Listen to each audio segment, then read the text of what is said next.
Hi everyone, this is Jim. Welcome to this postmortem of my Blitz game number 952. Had the white pieces and started off with c4. My opponent went e5. So we got a normal English opening, and after knight c3 he goes with f5. You can see that's kind of a rare move. But this is a reverse Grand Prix attack. And Chess Explained has said he thinks it's pretty good for black. I think black in this case should play with knight c6. The chess engine gives that it's well, top choice in the database, but also top choice of the chess engine. After knight f6, it actually thinks white is doing pretty well, although these early evaluations sometimes are questionable. Anyway, I do the normal development, bishop g2, and now he goes c6, and once again I think knight c6 is the better move. When he plays c6, it's blunting my bishop, but it's preventing kind of the natural development of his pieces. And he's preparing d5, but we'll see later that there's a tactical problem with d5. Anyway, here I should take advantage of the fact that he hasn't played knight to c6 and go ahead and play d4 myself. So he hasn't got enough force on that square to stop me from playing that. And this turns out to be good for white. So this is a line to get the most advantage. Although it's a bit of a funny line, especially if black tries to push these pawns forward and shut out this bishop. If black can get away with this, then that would be good for black, obviously. But turns out white can unwind. Here's a interesting line here, knight h3. The point of knight h3 is to develop the knight and also stay out of the way of the f-pawn, so the f-pawn can come forward and undermine here. And black in this line plays a symmetrical move here, plays knight a6, also developing his knight to the rim. I castle, and he goes knight back to c7, and now I play f3, and that's the idea. You get the knight out of the way, push the pawn to f3, and then you try to liberate the bishop along that diagonal and just apply pressure to the center. And notice that this bishop here on c1 is preventing those pawns from coming forward at the moment, so you'll manage to get some exchanges in. And that leads to a good position for white. Although, if you look at the two games in the database that we have, it looks like black won both of them. But it's only two games, so that's not enough to base a big conclusion on. Anyway, after c6, I didn't go with d4. Instead, I went with e3, which is preparing d4. And we're just out of the book at this point. Let's see, he went g6. I think these moves are pretty normal. Knight to e2, bishop g7. Now I played d4, and he took right away. I guess that's okay. I was kind of playing that as a testing move. I mean, he could still try to push this pawn forward, and I can still try and liberate with f3 and try and get pressure against that e4 pawn. Anyway, let's see. He didn't. He took right away, and it may be better to take back with the pawn. That's what the chess engine was suggesting. It makes sense now that I look at it. These pawns control all these squares. It's always good to have central control like this. And a point I didn't appreciate during the game is that actually this pawn, which is sometimes a bit fragile, it doesn't have another pawn to support it, but it's not quickly coming under attack because once again his pawn on c6 is blocking the development of the knight to c6. So the only piece that can really attack this pawn right now is his bishop. So that's why I can take back with the pawn and not have to worry about it and just have a good central control. Anyway, knight d4. Knight takes on d4 is okay as well, still keeping an advantage to white. Let's see, he castled, I castled, and now I went d5. So d5 is a mistake, as I kind of mentioned earlier. He's trying to pair d5 with c6, but there's a tactical problem here. I take, he takes, and now can you spot the tactic? Okay, it's white's turn to move, and go ahead and pause the video here if you want some time to think about it. I'm going to give the answer away now. Turns out white can just take that pawn, because after he takes back, he's going to take back with the knight and not the queen, because I've got the bishop on that. I have the move queen to b3, which pins and wins the knight. It's so instead of losing a piece, I'm winning a pawn because it's attacked twice, it's only defended once, and there's no piece that can come to his defense. Notice that the bishop here is not working because the knight controls that square. My knight will just take the bishop off. So and there's no other piece that can come to the defense of that knight, and it can't run away because it's pinned. So nice way to get your piece back after winning a pawn. Anyway, I didn't spot that idea. I just played b3. I think this is still good for white because I have play against that. Cancel that. I have play against the against his isolated pawn here. Let's get back to where we were in the game. Okay, c takes d5. So I went b3.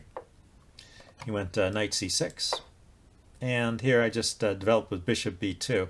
I was a little worried about a certain line and checked it out. It turns out it is okay. If he were to take here, this is what I was calculating during the game, it is safe for me to take back with his queen.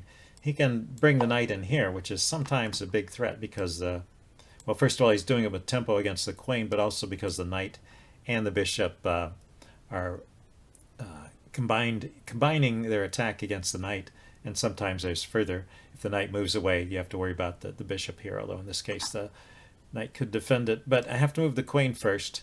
But as long as I have a queen here that defends the pawn, then this is all okay. Now the chess engine gives the best follow-up as queen a5, and then I can just bring a rook over to defend the knight. I could also just move the knight away at this point, I guess, knight to a4. Defending the bishop is quite playable as well. Anyway, so this is all okay for me.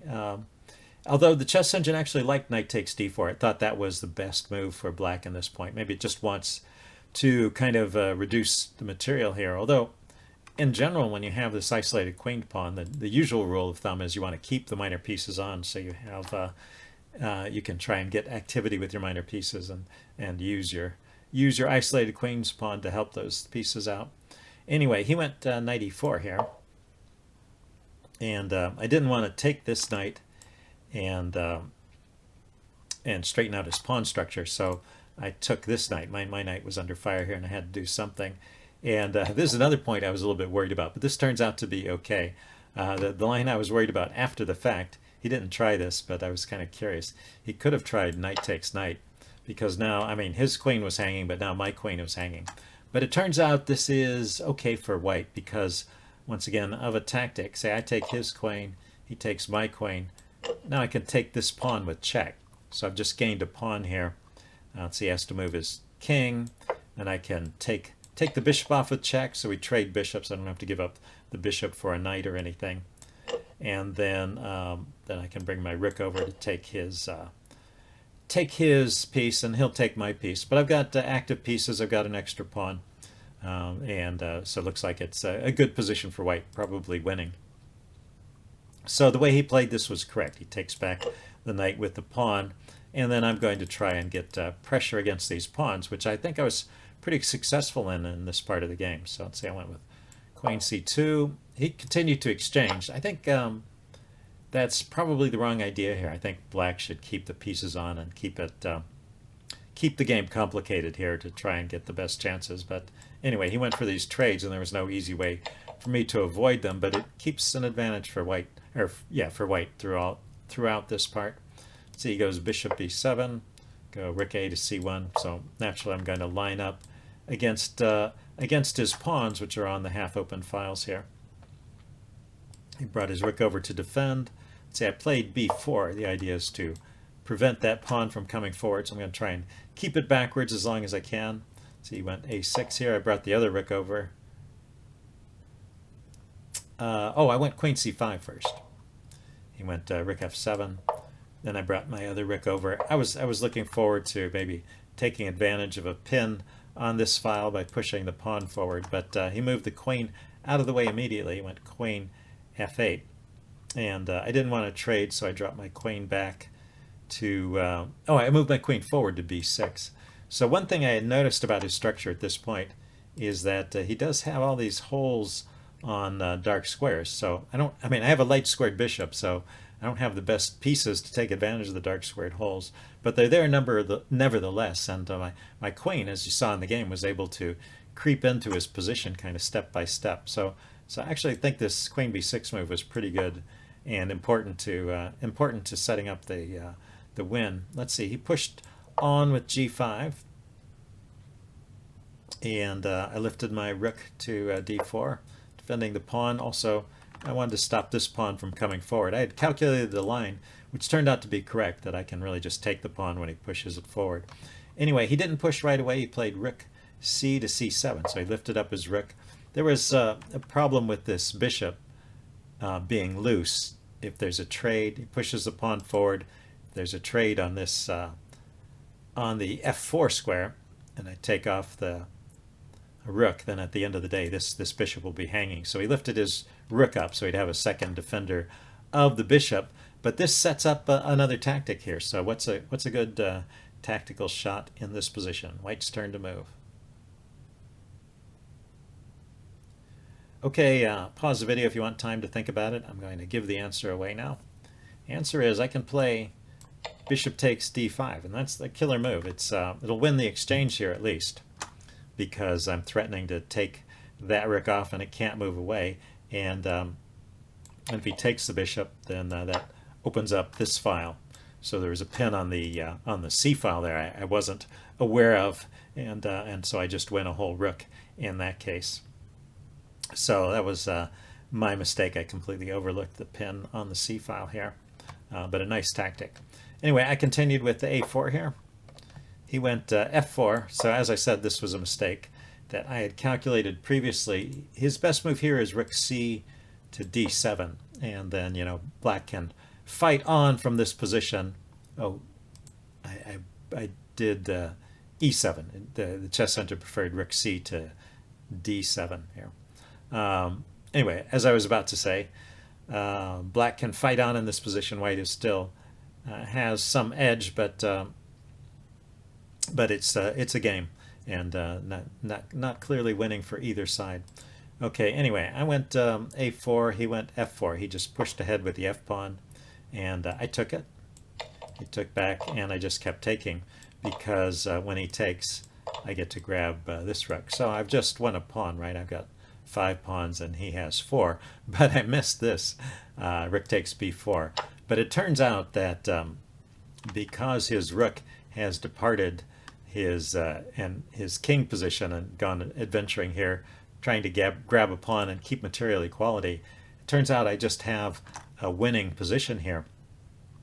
And the next 2 moves I play were actually, I was having trouble finding moves because it wasn't obvious to me what the right continuation was here. The queen is in a good position, but it can't really do anything. It needs the help of other pieces. So bringing the rook over here to e1, that was a good idea.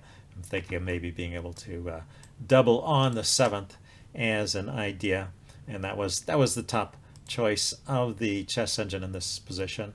Let's see, he brought his rook down to b2, and I don't have to worry about his counterattack. He's got threats against f2, queen takes, and then queen takes, bishop on g2 would be mate. But eventually I realized that f4 was sufficient. It's not a big problem to open up this diagonal. He doesn't have a piece that can really take advantage of it. Well, he could bring the queen over here, but that would leave his king even more isolated. My rook would be coming down with mate.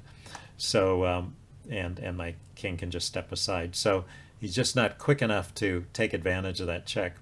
And it shuts down the pressure on f2, and he doesn't have any way to undermine that. So it turns out f4 was also the first choice of the chess engine. So I had 2 good moves in a row in this game anyway. Let's see, he pushed on with c5 here, and then I went queen d7, and then he resigned in this point. And I was actually asking myself, I think I left this in the video, why did he resign here? So hopefully you notice that I have some big threats here. You know, I was still thinking about these pawns. You know, I was thinking about the pressure here. I mean, that was my motivation with the queen going to d7, was to put pressure on that pawn, and he can't move that pawn forward because his bishop would be hanging. But by focusing on the center there, I completely distracted myself from the fact that queen d7 also threatens rook to e8, and there's no good way to meet that threat. His king can't move away, and if his queen moves away, then the rook comes in with check. So basically he has nothing good he can do here, and even that pawn that he pushed to c5 is a problem because it prevents his queen from coming out with check. So it's just game over here.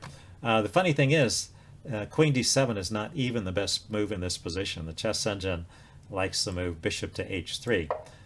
It just goes to show that already black is in big trouble pretty much no matter what he does, because he just weakened his king side too much, and then he moved his one of his defending pieces away. So if I've got 3 pieces attacking the king and he just has the queen over here defending it, it's not going to end well. So yeah, the chess engine liked this move, bishop to a8, and then bishop to h3 rather. So the bishop can come into this square. And let's see, it thought bishop back to a8 was the best chance for black. I'm not sure what the idea would be if the bishop came to c8 to block or oppose my bishop. Well, probably I trade and then do the same thing with queen d7. But anyway, in this line, which was best according to the chess engine, I have this check, king goes here, and then bishop to f7. This is another nice idea. I don't have to bring the queen over. I can use the bishop to threaten to bring my rook in. So anyway, that's another nice potential finish. But after queen d7, he resigned, so I guess that is good enough as well. Anyway, I hope you guys enjoyed this, and I will see you again soon. Bye.